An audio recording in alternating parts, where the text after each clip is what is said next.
A new Netflix documentary explores the significance of the rock and roll legend's 1968 comeback when he was at a major crossroads in his career.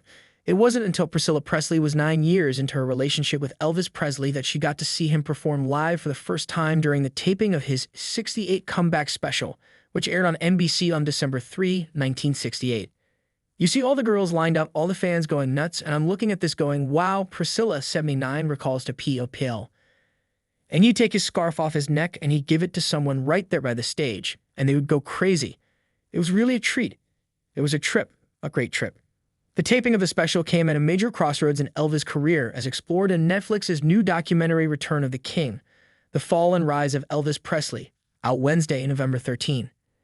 He was nervous because he hadn't appeared on stage in so long, says Priscilla. People would think, how could he be nervous? He's Elvis Presley. He was very nervous, but he did his homework. He would go and rehearse and rehearse and rehearse. Prior to the taping, Elvis, who became the biggest music star on the planet in the mid-50s, hadn't performed in front of a live audience in 7 years, in part due to him being drafted into the Army in 1957. After training, Elvis served in Germany, where he first met 14-year-old Priscilla.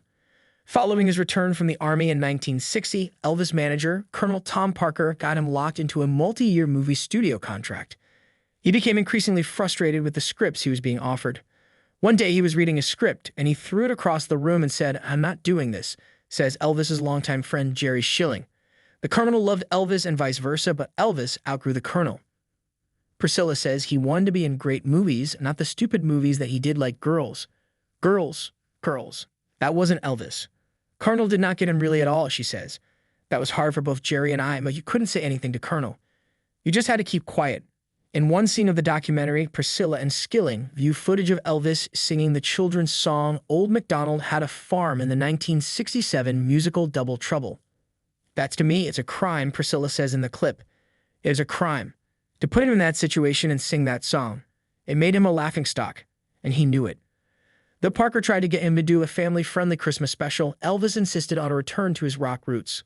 The Colonel, he came from the old school where he wanted Elvis to be Bing Crosby doing a Christmas special rather than doing a sexy rock and roll gospel like the '68 special, says Schilling. The special went on to become the highest-rated show of the year for NBC, much to Elvis' surprise. He did not know what the public was going to think of that, says Schilling. It wasn't until we saw it live on television with the rest of America that he realized it was good. Phone calls started coming in from special people he knew. And that was the first time he really relaxed and knew it was good. He was beaming at that point. That led to everything after. Elvis dedicated himself to live performances from then on, and he played hundreds more concerts before his death at age 42 in 1977. I feel strongly I lost my friend at an early age out of creative disappointment. I know I did, says Schilling. That creative disappointment caused other problems. But when he had a challenge like the '68 special, he would go into training like Muhammad Ali. He'd lose 20 albs. With the documentary, Priscilla says, I really want the kids of this generation to know why he was the king of rock and roll. Return of the King, The Fall and Rise of Elvis Presley is streaming now.